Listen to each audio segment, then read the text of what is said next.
Let's get started. Well, welcome everyone. My name is Ben Kent and I'm a director here at Meridian West. So for those that don't know Meridian West, we're a research consultancy. We focus pretty much exclusively on working with professional services firms, and we really focus on client listening, the client experience, client journey mapping, as well as thought leadership and brand insights. And what we're going to be talking about today is client journey mapping. And it's going to be a sort of introduction to how to do it, how to get the most value out of it. And to help me with that, I've got two of our experts here. I've got Ellie from Meridian West, who's done a lot of client insight, client experience projects, including for HSF, KPMG, ERM, LCP, amongst others. And also Harry Mirpuri, who until very recently was looking at client experience and client journey mapping at Irwin Mitchell, and also has experience from outside of the professions, I think working at Sky, London and Partners, and Npower. So we're going to be, I think, why have we picked client journey mapping? And the reason for that, I think, is because it's suddenly become, having been used by a minority of professional firms, it's suddenly become very topical. And I think with good reason, because what we're noticing is clients are noticing a lack of consistency in service experience from their professional advisors. And in fact, there's been a dip in satisfaction levels since COVID. And, people are beginning to look at this in more detail. So, when we did our climb benchmarking exercise, 25% of professional services firms had already used client journey mapping, but another 50% were planning to do it in the next 2 years. And certainly on the projects I've worked on client journey mapping, it's been incredibly helpful. It's really brought it alive in terms of the organisation and helps to drive change. So that's where we are. So let's dive straight into it. Ellie, can you just briefly explain what a client journey map is for those that are new to it? Yeah, hi everyone. So I just put a little definition on what client journey mapping here is on the screen. So it's the process of working collaboratively to invent or improve experiences across multiple touch points over time. And it uses market insight, client insight, and colleague insight. So it really outlines the sort of key interactions that a client might have in their relationship with you. But on top of this, it sort of delves into their motivations, their questions, and perceptions at each step. So it's really about putting yourself in your client's shoes and identifying any sort of pain points or roadblocks that they might encounter, as well as sort of the moments where your client service and experience is exceeding their expectations. And through this deeper understanding of clients, you can start to sort of identify areas of improvement. You can start to look at areas where you're exceeding client experience expectations and look at how you sort of can replicate that.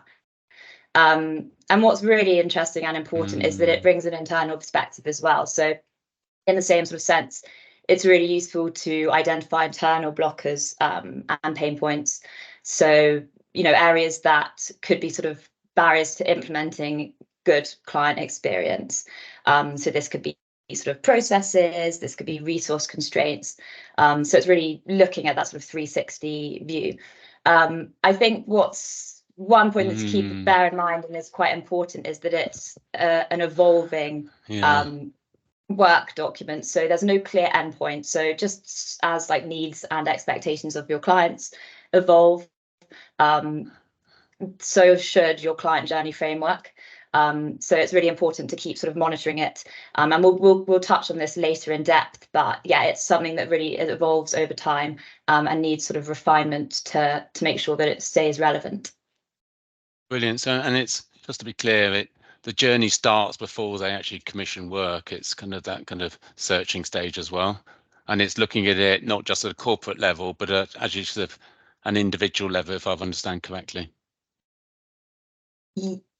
Yeah, exactly. So it's really sort of, I think how we'll go into this in more depth, but when we talk about putting yourself in your client's shoes, we really look at thinking about personas and audiences and really sort of humanizing the experience and what it is to have a distinct experience as a client in your organization.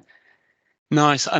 I've just put in the Q&A, if anyone on the webinar has actually got experience of this, if you've got any questions about it or any observations on what's worked well, please just put that into the Q&A. So Harry, I think the vast majority of firms do have client feedback programs. So, if I'm head of client relationships, what are the benefits of this over and above a client feedback program? Excellent question, Ben. And ultimately, that's the whole point of doing this, is getting your insights used.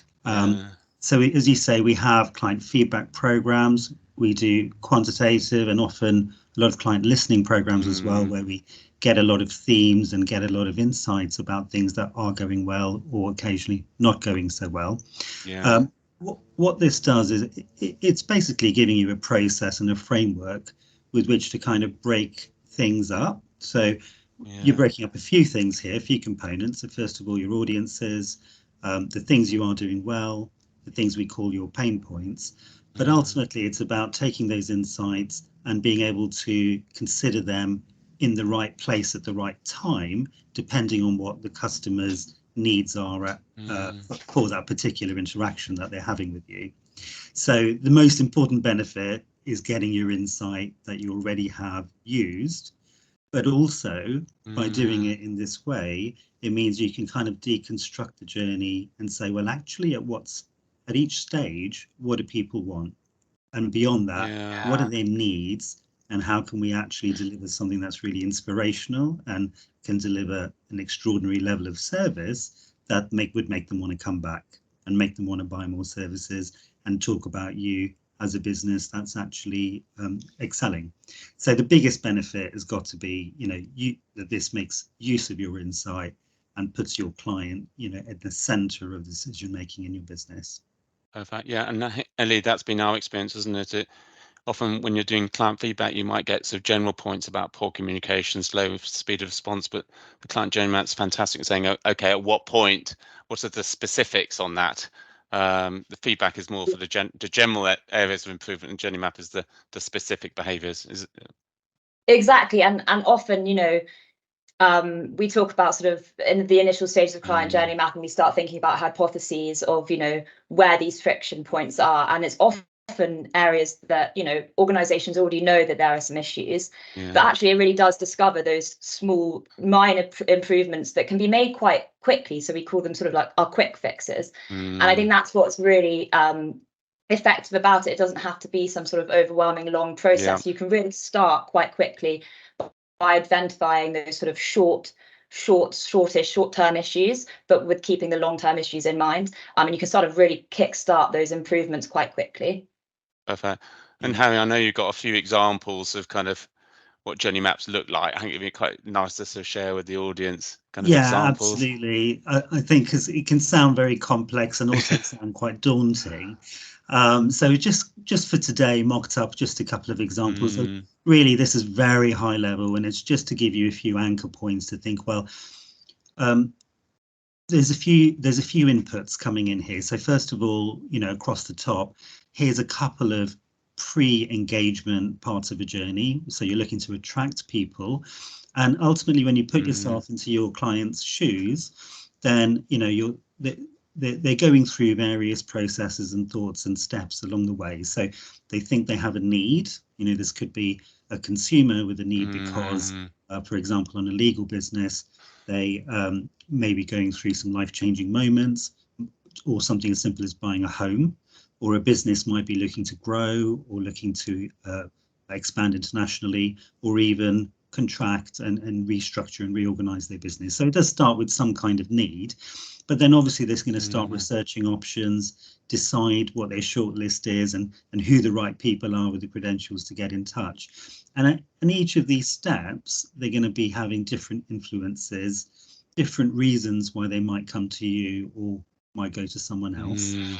And then you've got this inquiry stage where they start to interact with you, and those moments of, you've got to get those moments absolutely right, because You know, if they try and contact you and can't get through to the right person, or you don't get back to them quick enough, you could potentially lose them, you know, straight away. And this is only 2 parts of a journey, but of course, once you start working with them, then there's the whole progression, keeping in touch. Even before that, you've got to onboard them well, quickly, and show them that they've made the right decision. And then even at the back end of a journey, it's about, you know, it shouldn't end with that one transaction. So what are the ways in which you plan and organize keeping in touch and making sure that they know what other ways in which you can help them?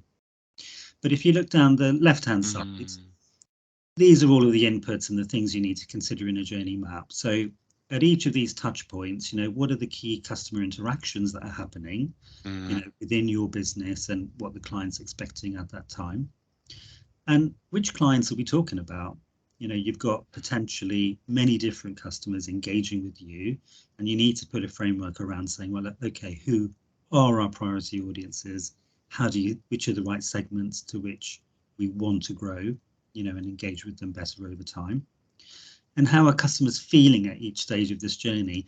And that can potentially give you the way of homing in, you know, on the areas that really need the biggest effort. So it might be an area where you're really struggling and your NPS scores and your feedback is saying it's not going so well.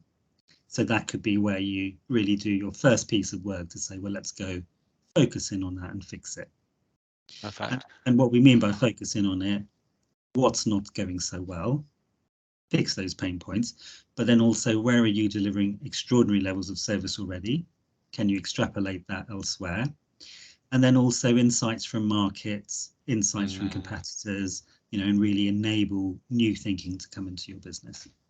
Perfect. So I suppose from a commercial, so from a commercial perspective, particularly the front end is a really great way of identifying where you're losing people in the sales funnel, particularly where there's different teams or a combination of teams and technology, making sure it all works in a coherent way. Is that right? Yeah. So, for example, in post-COVID times when all businesses were largely working from home, you know, there was a real challenge for people to be able to get through by phone to the right people in a business. So, you know, I know Irwin Mitchell, for example, did a lot of work on how to get those hub groups working correctly, so that teams were always available despite where they were working. And it was a huge kind of capability requirement, but it started with the insights from clients saying, actually, I can't get through quickly enough, or you're not getting back to me, you know, fast enough. And this is an example of how you overlay those pain points along different parts of the journey. And it's very high level, but, you know, these can be applicable to many different types of businesses. And take, for example, the progress stage, you know, people needing to be kept in touch, you know, that's a very particular thing and a challenge for many legal firms, in particular if it's something which is taking, say, a year or two to go from start to outcome. And, you know, you do want to keep costs down. Sometimes there's very little progress to report, but people don't want to be forgotten and they need to know that things are happening there.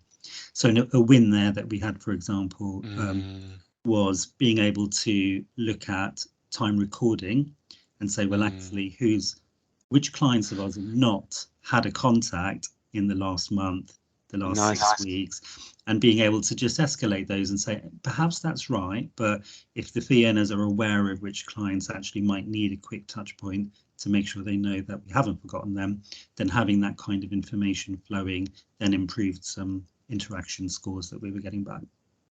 Interesting. And I know, Ellie, we've done a lot of work looking at how client needs have shifted since COVID. It'd be good, you know, maybe share some of your observations on where we're seeing pain in the customer journey. Yeah, definitely. So yeah, we did a webinar last year about sort of the satisfaction deficit, and how that's sort of come about post-COVID, you know, during COVID, where people were putting a lot of time into being responsive, competition, you know, had increased. So I think we were seeing a lot of sort of inconsistencies in the stages around the sort of progress stage and the begin phase, which is sort of the client service fundamentals, if you like. So responsiveness, outlining expectations, really getting to understand and know who your client and their organization is. I think we see a lot of issues in the beginning stage on this. So onboarding is often an issue. You know, it takes too long to get started. By the time we're then starting, people have sort of forgotten the objectives from the beginning.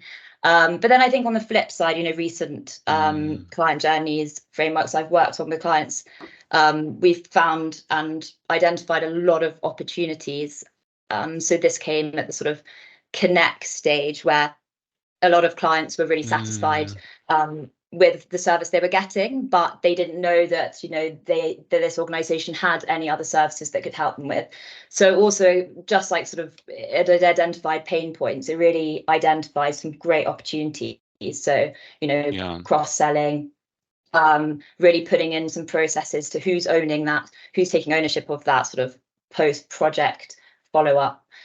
So yeah, revealing great opportunities as well. I think that's right. And I think certainly when a few years ago, I worked with Grant Thornton International. We did a client journey map, you know, for all their practice areas all around the world. But we sort of divided it, looked at the pain points, and sort of divided the behaviours into kind of brilliant basics. These are kind of must-haves for pretty much every project. But also, you know, the magic moments, the things that could really differentiate the customer service and making the brand come alive. You know, proof points on, if you like.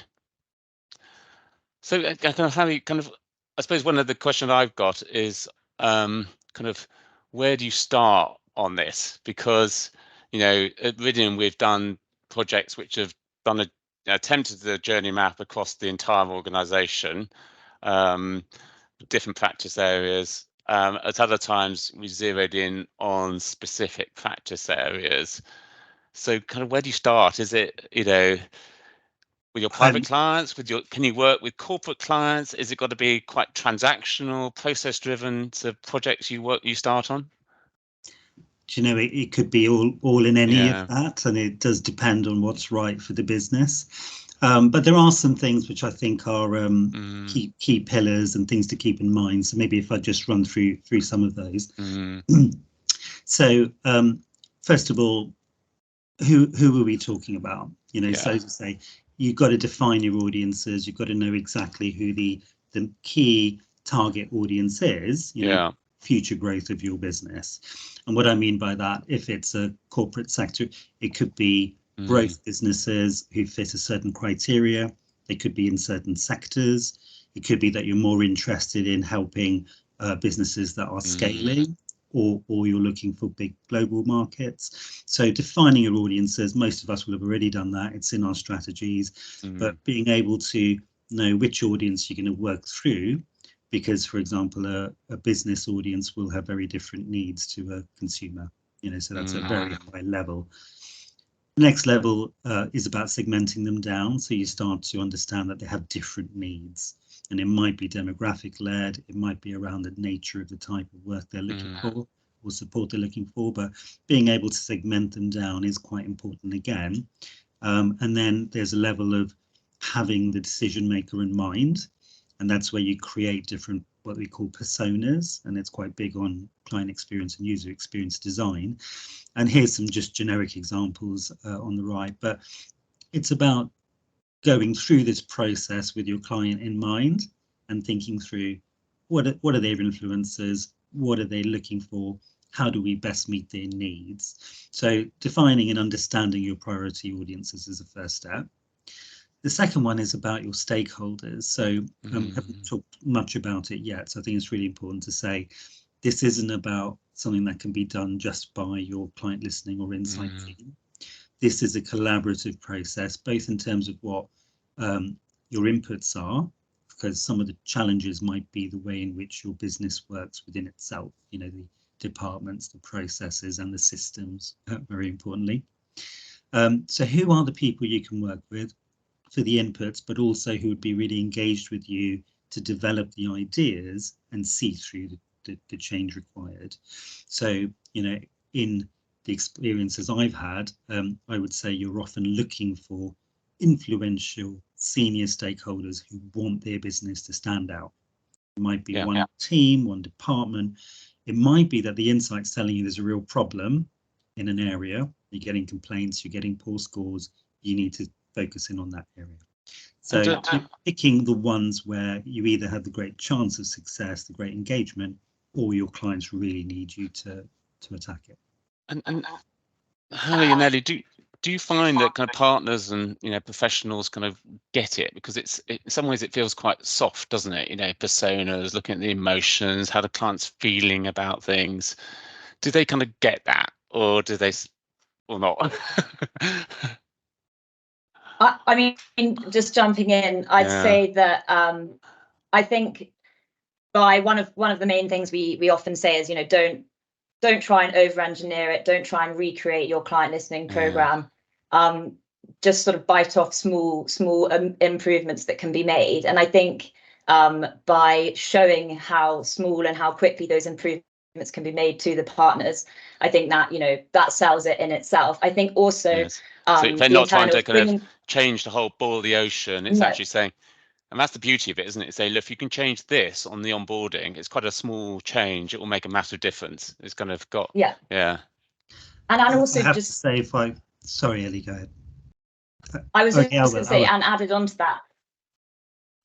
Sorry, I was going to say, added on to that, bringing the internal perspective in is also a great way to sort of engage wider teams and sort of gain that sort of buy-in, because often, we think about partners, they don't often, fee earners don't understand what people on the front line are experience, how they're sort of going out there and showing the client experience of that organization. So I think it's a great process to sort of bring together internally that added element of sort of joined upness. And I agree with that. I think on the project we work with for the environmental consultancy, we created a journey map, but we also had videos of clients actually talking about their experience, and it was almost electric in that kind of workshop. It suddenly came alive and people were talking about the journey map. And I think I'm just going to loop back to your point about, Harry, the kind of personas. That my experience has been the two big personas is the kind of the expert buyer versus the first timer is massively important. And professionals tend to be very good at speaking to people who know the process. They kind of forget that for many, this is the first time they've done a conveyancing, a merger and acquisition.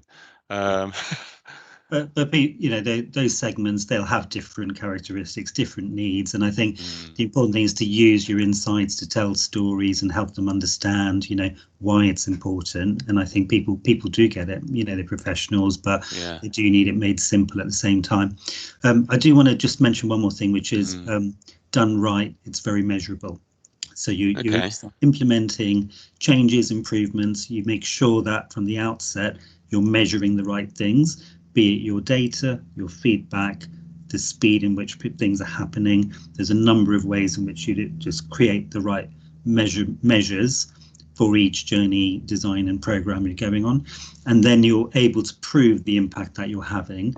And another thing which actually generates a lot of interest is being able to show those successes even within a business. So other people say, well, why are you doing that there, and why I want that, come and work with us next, and you start to get a queue of people quite interested in working. Any examples you can give of good ROI? So Irwin Mitchell as an example, of course, I've just spent the last 2 years working on this there.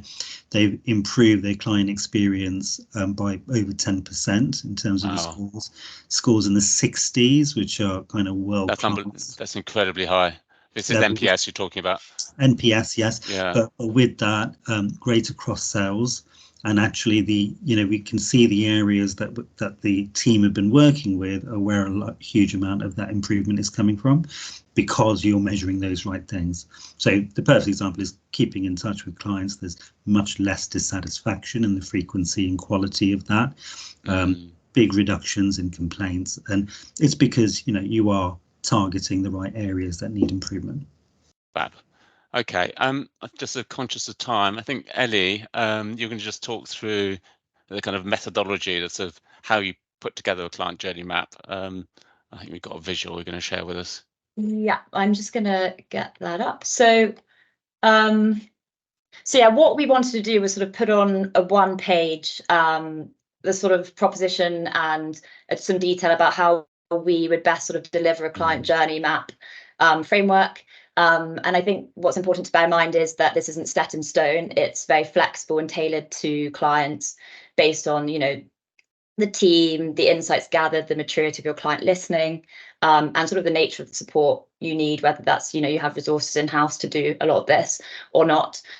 And also just remember, it should be a working document, not a static document. So this will evolve over time, the more you learn about your client, your persona. But we've simplified this into 3 stages. So first we have the engage, analyze and design stage. And so this stage is really about understanding the context of your client journey framework, and really engaging the right stakeholders who are going to be critical to the delivery of this. The second stage is our explore and discover. So we start sort of really trying to test some of those hypotheses by sort of doing deep dives internally and through sort of client research. And then the third stage is the refine and implement. And this is where we really start to sort of work on that foundational client journey framework. We look at how we can monitor the effectiveness of it and look at sort of internal capabilities around training. So if I just bring it back to sort of the first stage. So this point, stakeholder engagement and project planning. So as I said, it's really important, and Harry said as well, it's really important to have the right people. And I think it's really important to have a mixture of fee earners, different business role functions to really gauge that sort of deep, granular sort of detail into each of the different sort of experiences of those roles within the client journey.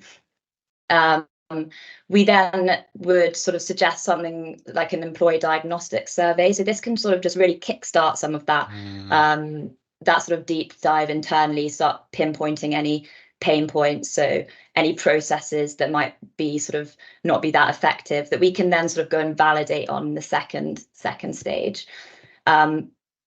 We then do the comprehensive data analysis. So this is when we analyze all that existing client insights. So this will be CRM data, financial data, any past sort of employee data, client research.